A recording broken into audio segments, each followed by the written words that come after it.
to the dudes and brothers listening, whatever you're going through right now, you're for sure not the only person who's going through it. And no matter what it is, most of all, the Son of Man has gone through it. Even if you don't believe in him, if you'll reach out to him, he'll reach back.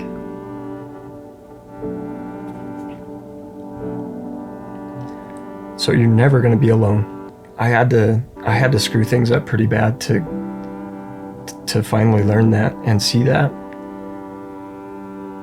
But once I did see it, and once I started feeling it, I never wanted to stop feeling it. It's just a beautiful feeling.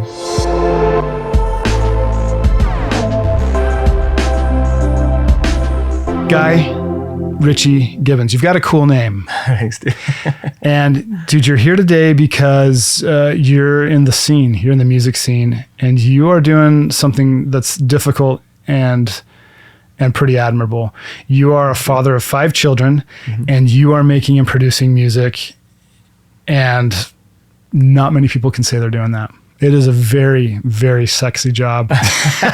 And not many people are stupid enough to try. It could be that too. But yeah, so you and I have some similarities where we both pick these jobs that, a lot of people want. And so there's a lot of competition. Yeah. So, I wanted to talk to you today about the raising 5 children, and you're homeschooling, and you're just a really good dude. Your music, dude, you're not on the nose in your music, which I really like. I can tell that you're full of light and love, but it's not on the nose, dude. It's super funky, super hip, super like modern sounding. Dude, thank you so much. And the musicianship and the production I really respect. It's good stuff. And we'll link to that so people can hear this. Oh, thank you. I highly recommend it, and you can listen with your kids. It's beautiful, fun stuff. I don't know. I wish I had better words to describe it. Like, I would love you to describe it. Oh man. Thank you, first of all. You're welcome. This might be, I don't know how many of the dudes have cried, but this might be one where there's just tears. I'm already just feeling grateful. You're so kind, man. Dude, cry dad. That's all I find, apparently. Yeah. That's good. How would I describe my music? I don't know. I hate that question, by the way. I hate when people ask me that, but I'm asking anyway because I do want to know what you think. Yeah. It's funny. Like, I love when people say they think it sounds like someone else. That's like a huge compliment to me. I don't care I don't care to be the person who's like, my music doesn't sound like anybody else. Like, everybody sounds like somebody. Dude, can I tell you what I was showing my wife some of it? Yeah, It's like if Bruno Mars was a little more vintage. I don't know if that offends you. I think that's a great compliment. That's a huge compliment. Okay, that's like, to me, I'm like, dude, this is like... I love that. That's huge. I've heard Bruno Mars a couple times, and that's like huge. He's so talented. I've heard from some LA musicians that have worked with Bruno Mars that he is like Michael Jackson 2.0 in terms of talent, dedication, hard work. Just like has the it factor, like from a working with him standpoint. Cool. I mean, you watch Bruno Mars and he's like an insane performer, but so that means that's very kind of you. Yeah. Other people, I just did a show in Rexburg, and a lot of people after the show came up and they were like, you sound a lot like Theo Katzman, who's a member of the band Wolfpack. I don't know. Wolfpack. But yeah. Like, that's a huge compliment. That is a huge, because they're cool. Dude, they're cool, so hip. So talented. Yeah. And he's a great songwriter, great vocalist. So I don't know. I think I describe it as kind of retro pop rock at this point. That's okay. Yeah. It's just kind of like, it's very retro. It's very retro influenced, late 1970s, early 1980s. But hopefully it sounds kind of modern too. So I don't know. Yeah, it does. Yeah. It definitely does. Your video production is like top notch. Dude, it looks like you have these huge budgets. That's so kind of you. Do you have huge budgets? No, we do not have huge budgets. But that means you're a magician too. Oh, that's kind of you, dude. Seriously. Yeah. I think it's been just kind of a right place, right time, like over the course of my career, which has not been in music. I've been a marketing guy, business owner, and over the course of my career in that field, before I left that and went full time into music, had just cut my teeth and learned film production and did a ton of audio production, music production, doing that as well. But fast forward kind of 10 years after doing that for a decade, we've invested in a lot of nice gear, and I've learned a ton about how to light things and how to do things, and so this makes and how to so edit. much more sense. Yeah. And so it's all coming together now. in the way that I've dreamt it would. And so I'm just really grateful that truly, like Kelsey and I, we say we're on the faith plan, because at any moment this should end. Like, it shouldn't be going, it shouldn't be a thing, but I'm just grateful for every 24 hours that I wake up and the Lord says it's still okay to keep doing this. So, dude, what a freaking blessing. You know, it is nerve-wracking to do music or do something like do the sexy career, being an actor, doing something that a lot of people want to do. There's a lot of competition. Totally. So I definitely can commiserate with how long is this going to last? Yeah. I totally get it. And I love that you said the faith plan, because man, without it, when I feel like I'm evolving spiritually, and one of the things has been trusting in God, and not just like saying trusting in God and like, yeah, trust God. Cool. Like, yeah, you know, he's holding the earth together, you know, like really trusting God that he will make a way. Yeah, man. I've really started to do it this last year or so, and my anxiety has gone so low. I mean, I remember nights in the past where you wake up at 2 a.m. and you're like, okay, mortgage is coming up. How's this going to happen? Yeah. You know, and just that like pit in your stomach. Absolutely. I'm going to bring up this book again. I've done it before. Outwitting the Devil by Napoleon Hill. Oh, dude. Okay. So he talks to the devil. Such a phenomenal book. Yeah. And the devil says, I use fear. I plant seeds of fear. And that's how I get people to drift and to get into these like hypnotic rhythms where I control them. And he says the 6 fears that I use is poverty, criticism, fear of illness, fear of loss of love, fear of old age, and fear of death. And he says my 2 most effective fears are fear of poverty and fear of death. Those are like his, you know, his secret weapons. And so I read that and I'm like, oh my gosh, yes, it is. And and then to juxtapose that, dude, the scriptures have so many times, I think it's 365 times in the Bible, which is a serendipitous number, but that do not fear. I do not put the spirit of fear in you. Do not fear. Don't think on the morrow. Fear not for tomorrow. Fear not tomorrow.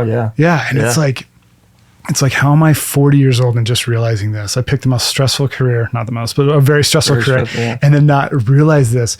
But now I am trusting. I'm like, God, okay. All right, I'm not going to fear. Like, you are in charge. You are the God of the universe. You created me. You gave me my gift. I feel like you've guided me into this. It's my passion. And you know what? I'm going to do it, and I trust you. And you know, and he does. He's always provided. Yeah. And so when that fear pops in, it's a lot easier to be like, yep, I know where that's coming from, and that's not coming from the divine. Totally. Yeah. So dude, I love this. Well, dude, what you're saying. So our at the beginning of this year, my wife and I, we did some studying together and found a verse that we wanted to kind of share with our kids and say, like, we want to make this our family theme this year. And so we have a saying, and it's got 5 words, and we've got 5 kids. So our saying, like, we kind of chose this saying to try and match, like, each child, like, can have, you know, it's like, it's for our family, I guess. And then, so the saying is, together we will choose Christ. And then the scripture is Acts 16:31 that says, believe on Jesus Christ. And they said, believe on Jesus Christ, and thou shalt be saved, and thy house. And for this musician thing, chasing, I would just say anybody who's like sharing who they are and chasing that as their means of like providing for their family, there's something like, you might make something, or you might, all of us do stuff to provide for our families or whatever, but I think there's something different when you start putting yourself on the table as the thing to be consumed. I think there's something about that that's like extra challenging maybe, or extra scary. But that verse just pierced me to see, like, thou shalt be saved, and thy house. And I have nothing to fear. Like, Christ is going to carry us, and like, all he's asking me to do is just look to him and just say, what do you want me to do? What is it today? What, you know, stop worrying about what I failed to do yesterday. Stop worrying about what tomorrow's going to what's going to happen tomorrow. And just like, what can I do for you today? What would you have me do? Follow me. Yeah. And, yeah, man, I don't share this often, but I do feel kind of impressed to share a little bit about, my background. Yeah, please. And how it applies to this. So when I was like 9 or 8, so maybe 7 years old, I was exposed to pornography for the first time. And that that put me on a path of it blossomed into an addiction, like a 14-year long addiction. And I'm sure a lot of your listeners can relate to battling with that addiction. And I know it's come up before in podcasts and stuff. It's an important topic. Yeah. And at least for me, I mean, the things I've learned, I feel like they apply way more than just like for somebody who's dealing with an addiction to lust or pornography or sex or whatever. But for me, I got off my mission, still battling an addiction. In fact, it got worse when I got off my mission, excuse me. But my wife and I started dating. We kind of met up and started dating. And she was aware of things, but I wasn't being honest with myself or her or anybody for that matter about what was going on. And things got worse and worse and worse until one night, well, maybe I should back up even and say that we even got engaged to get married and set a date. And I was so steeped in my addiction, my addictive behavior and anxiety that was coming from it, that like I couldn't fathom the thought of getting married. I couldn't like go through with it. So a week before our wedding day, I called it off. Her whole family had flown in from Nashville. Like everybody was in town and like just completely destroyed her heart. Like everything was destroyed. Like I screwed it up so bad. And like things got really bad after that for a while for me. And we didn't talk for a while. What was interesting though, is that like shortly after I had called things off, my wife Kelsey was like praying and like just studying the scriptures. She was like just trying to connect with the Lord or with heaven. And God told her like, you're going to marry a guy. And she was like, he just like, what are you even talking about? Well, I didn't know about that. But the day after I called things off, excuse me, God told me the same thing. You're going to marry Kelsey. I was like, what did I just do then? Like, what am I even doing, you know? And so we both kept that kind of to ourselves without either of us knowing. Eventually started talking again. And this whole time, like me being active in my addiction. And it like maybe a year plus went by and we had kind of started dating, got serious again, started talking about marriage even maybe. But the addiction just kind of like, you know, coming through every once in a while, like where I'd tell her like, you know, I'm still kind of active in it. I'm struggling, whatever, you know, but not being honest. Yeah. And that truth thing is a real important part of some of the breakthroughs that I had. But one night, October 8th, 2011, I was driving out to go see her and we were on the phone. And I think she asked me point blank, like, have you been acting out? And I was honest with her that night. And she, for the first time, like her soul spoke to my soul and her words like pierced my soul. She said, I'm pretty sure you're never going to change. I think we're done. I think we need to be done. And like, when I say her soul spoke to my soul, like truth, it was like lightning truth in my soul. Like, this is it. Yeah. She now knows that you will not change. And, that was everything to me. That thought like toppled everything. I'd gone to 12-step meetings. I'd spent thousands of dollars on recovery stuff, like nothing had worked. And that moment I just knew like, I can't do this. It's not working. Yeah. And, I had maybe the first of what I've learned they're called surrender prayers. And it was like maybe the first one for me, where I gave my life and will over to God that night. And October 9th, 2011 is my sobriety date to this day. But what I've learned well, there's lots of things I continue to learn from that experience, but that was kind of a diving board for me. Yeah. Being launched off into this. I didn't even know what it meant to surrender to God. I didn't even know what real connection to him, myself, or anybody felt like up to that point in my life. And I didn't even know who I really was. And that experience, though, allowed me to start to get to know myself and get to know the Lord and get to know Kelsey, start to see her for who she really was. Because up to that point, as ashamed as I am to say it, like, there was so much about her that was an object to, you know, as was any person in my life. It was all just kind of like a means for getting what I wanted in my life. Yeah. And that journey started on October 9th. Everything changed. And the truth, just there's so many things we've already talked about that, like, the truth is so important. Without the truth, I can't actually, like, thrive. And so I don't know.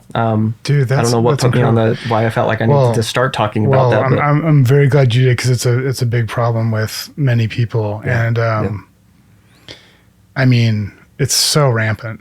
It's so rampant. And if you don't have, like, the armor of God on, right? I mean, we are programmed to dive in, right? I mean, it's like, so let me go back. Something interesting that you said is, even though you were in that addiction, you could still hear God speak to you. Isn't that interesting that, like, no matter how far we think we are, no matter how ashamed, that you could still hear his voice, like, his love goes through all of the crap that we put on ourselves.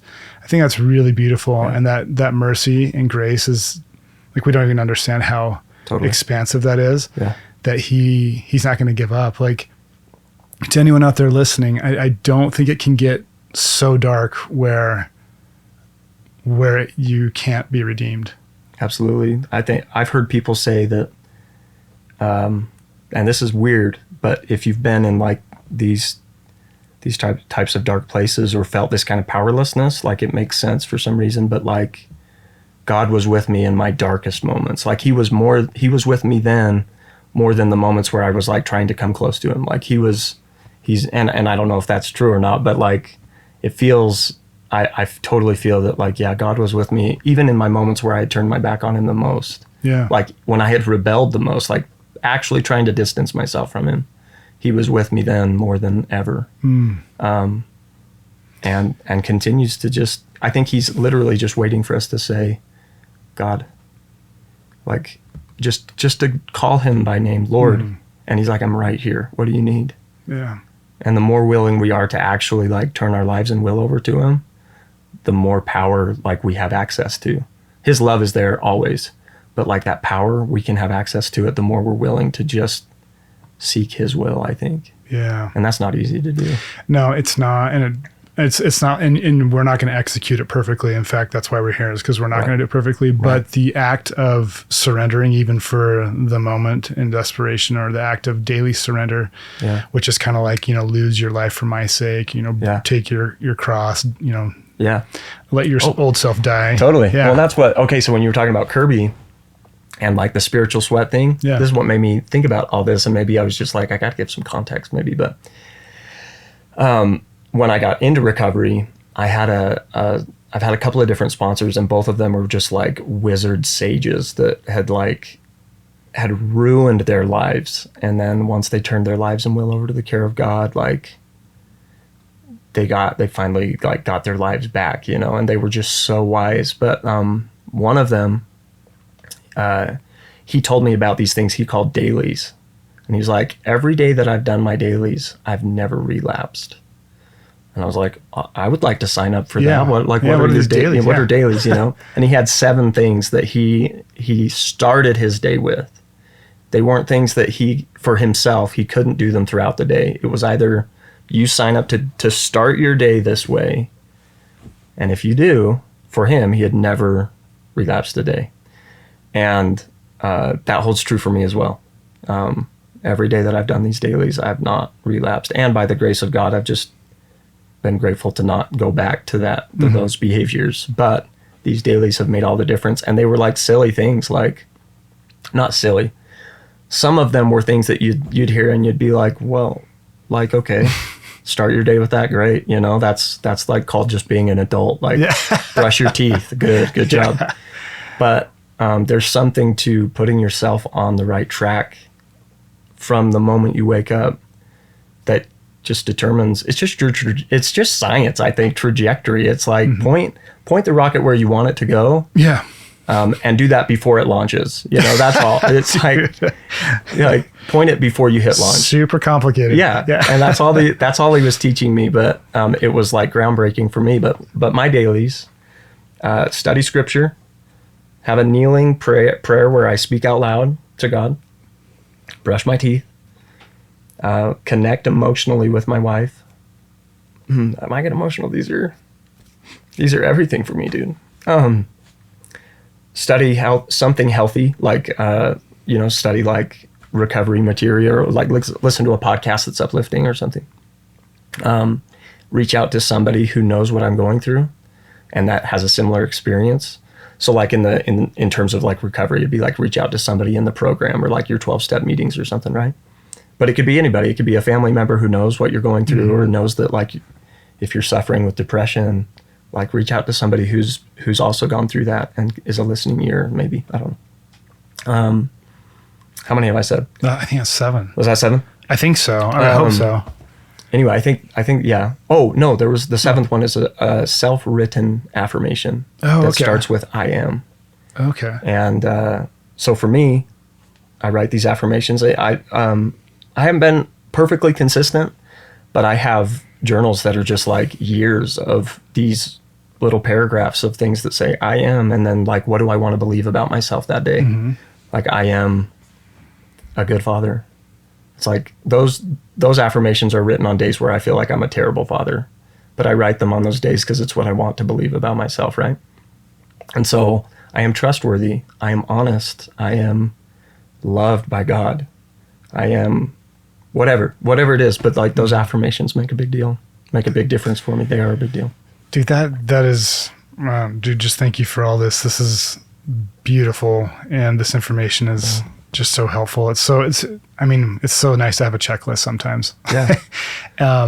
There's a guy named Steve Weatherford. He's an NFL punter and he super like ripped guy, but I listen to his podcast occasionally and he's very open, like pornography, probably, cheating on his wife, alcohol, drugs, all this kind of stuff. And I think he was turning 40 and he's like, just like, kind of come to Jesus moment.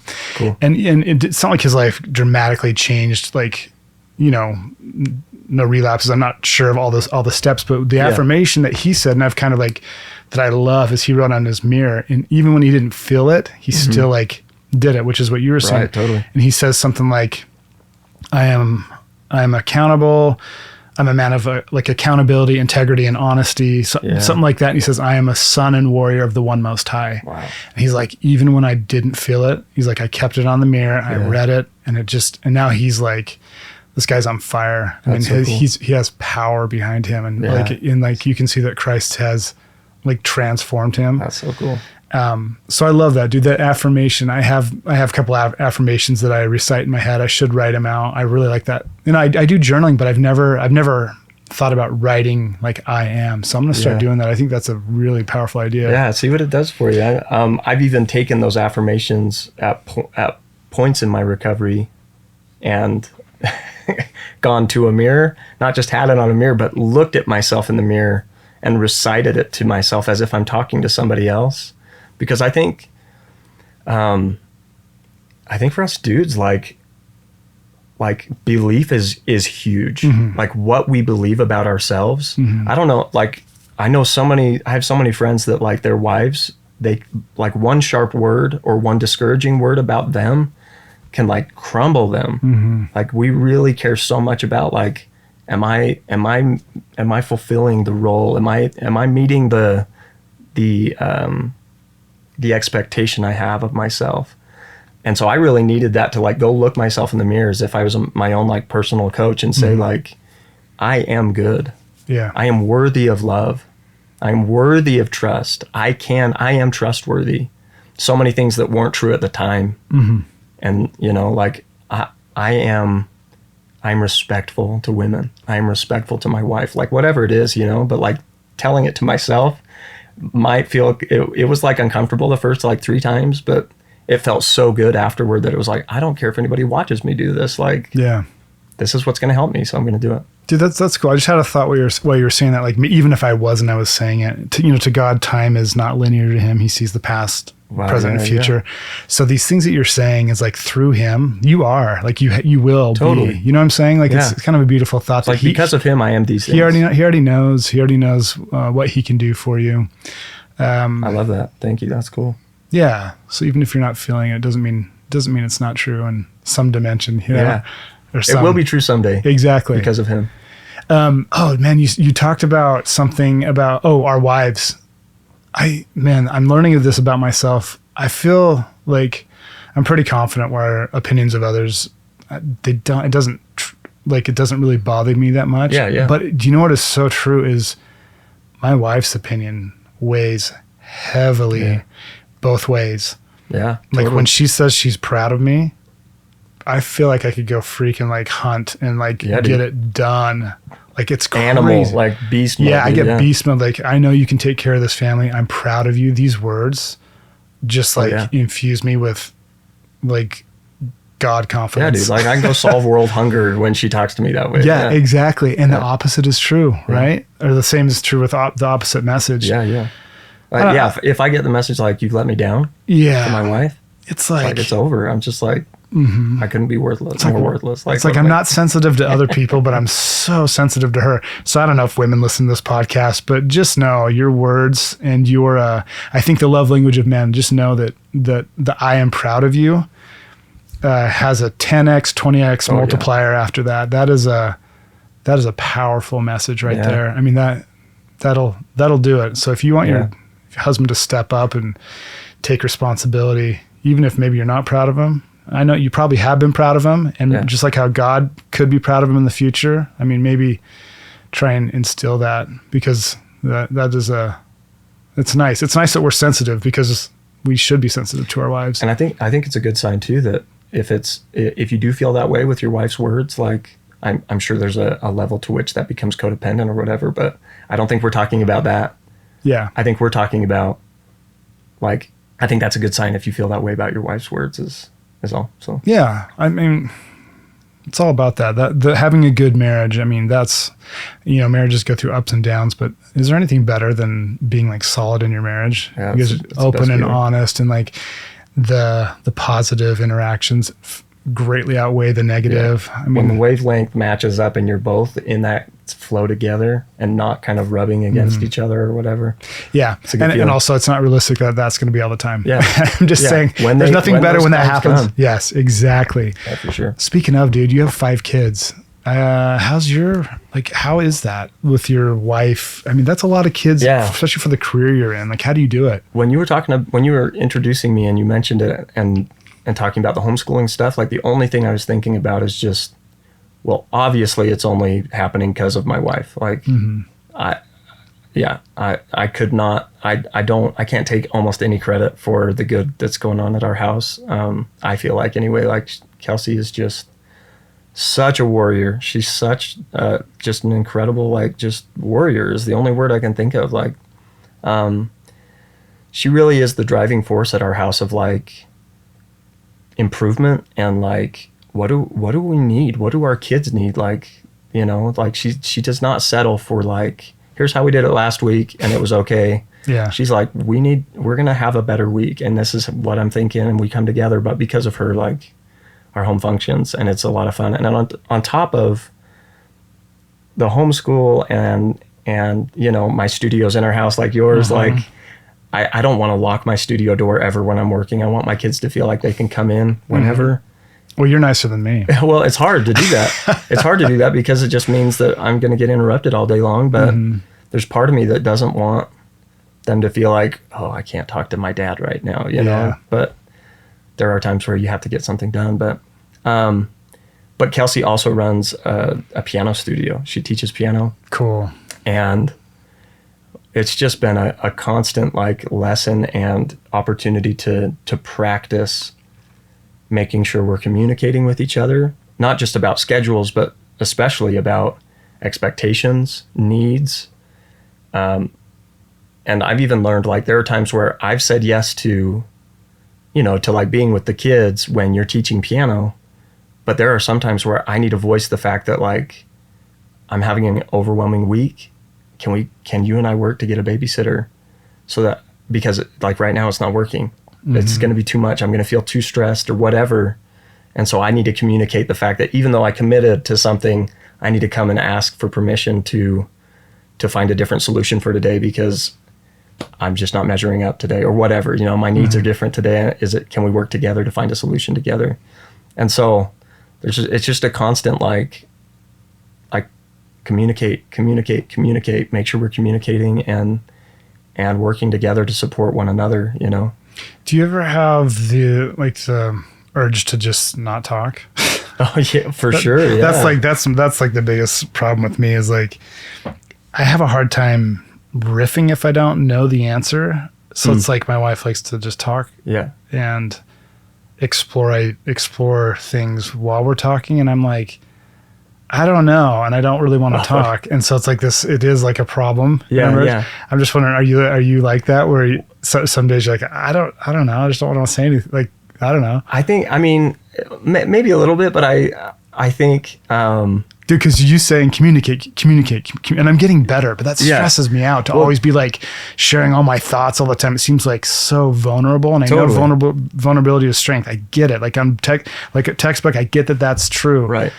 But my natural inclination is to be like, don't say anything till you know. And I know that's like kind of a fear-based thing. Well, and maybe, and I hear even some truth in what you're saying, like, you know, like communication for the sake of communication isn't the point. Yeah. Like communicating so that we are able to support each other in our roles. And I've just found for Kelsey and I, like,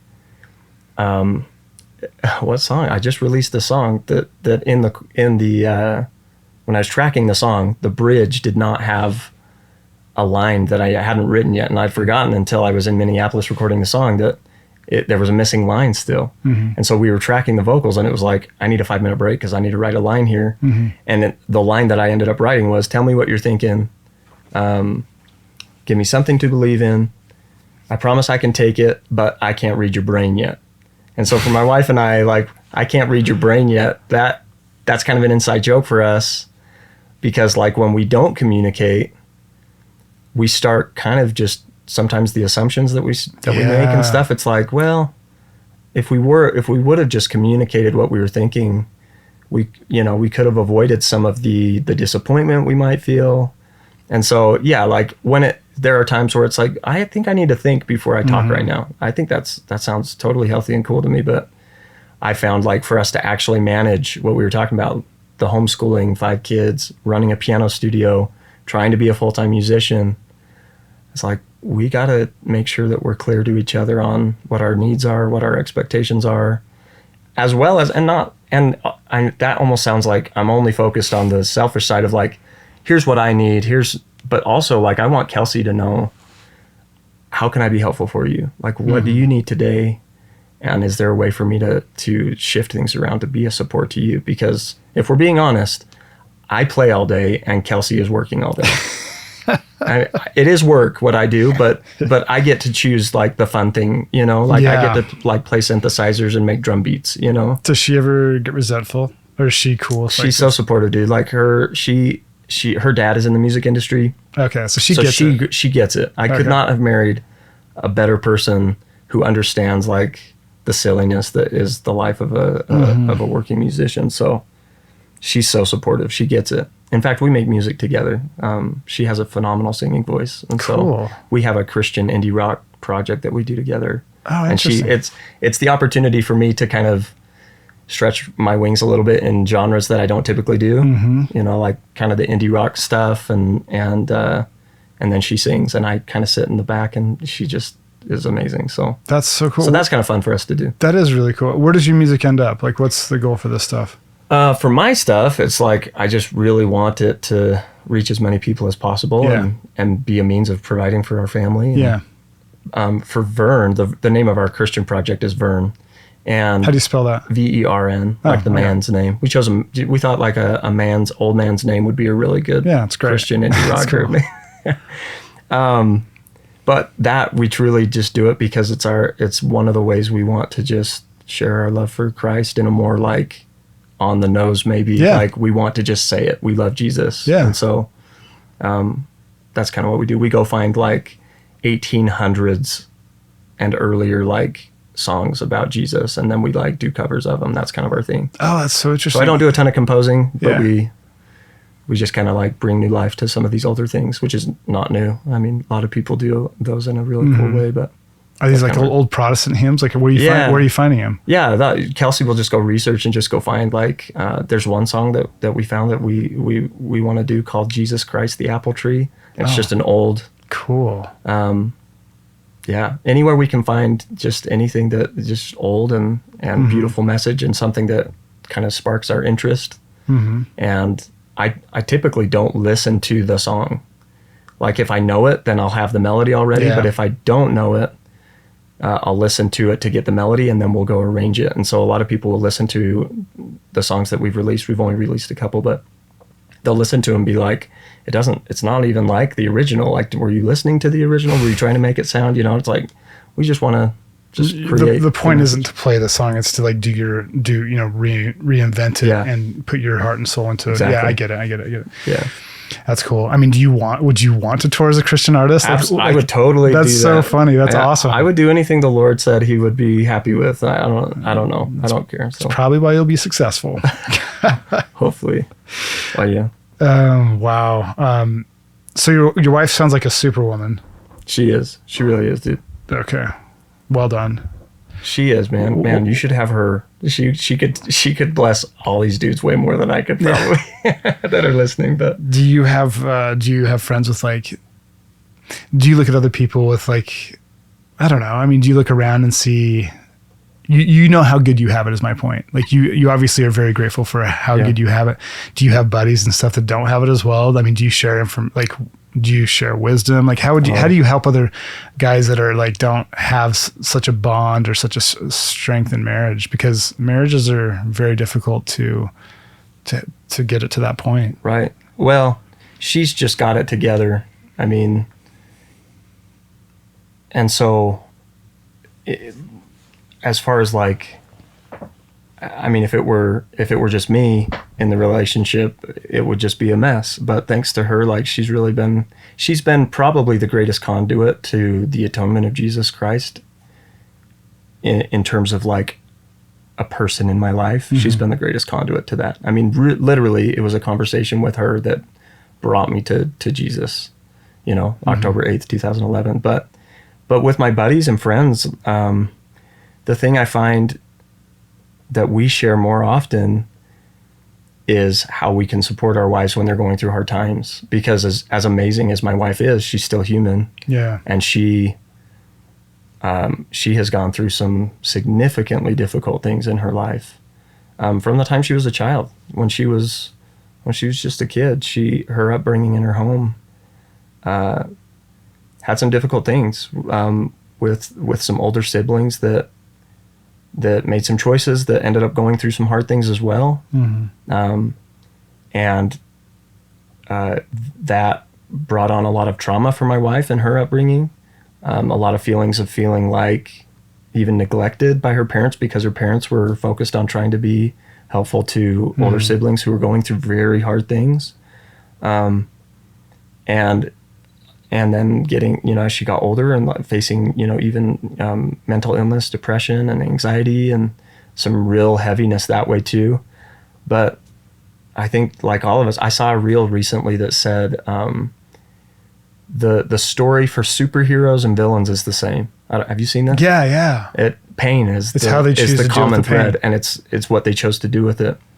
And I haven't given that a ton of thought. But at face value, it seemed to make some sense. And I think for my wife, like, she hasn't had it easy. She's gone through some really, really hard things, but she's chosen to continually keep going back to Jesus. And because she keeps, again, kind of back to this surrendering, she keeps on surrendering to him,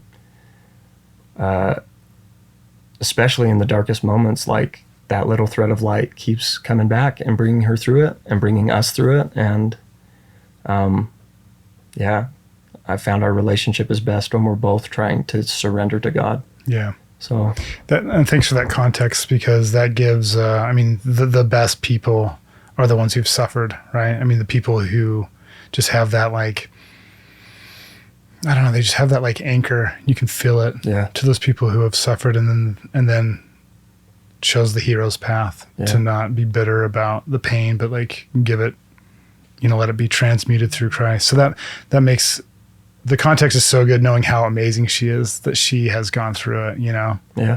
There's a lot of depth there. And the more we go through together, the more beautiful she becomes. Like the uglier it's gotten at times, when we turn it over to the love and care of God and ask him, how do we do this? We get through it, and she looks more beautiful to me. She looks more she looks more mature and older, and like life has happened to her. Mm-hmm. Like she doesn't look like the young, beautiful 20-year-old that I started dating. Yeah. But she's more beautiful and more attractive to me as we go through these experiences. And I feel like that's what God's love does, is it beautifies everything. Everything becomes physically, spiritually, like just more attractive because of his atonement, because he suffered for us.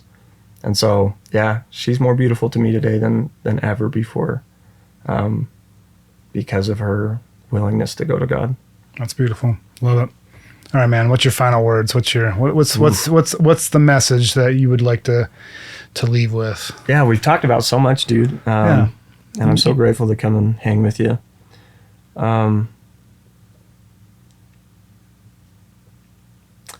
To the dudes and brothers listening, I think I would say that whatever you're going through right now, you're for sure not the only person who's going through it. And no matter what it is, I believe that even if you don't know a person who can say, I've gone through that, there are many, many other men who are going through what you're going through. Most of all, the Son of Man has gone through it. And even if you don't believe in him, if you'll reach out to him, he'll reach back.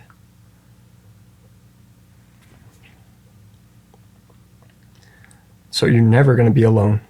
You can't be. It's impossible for you to be alone.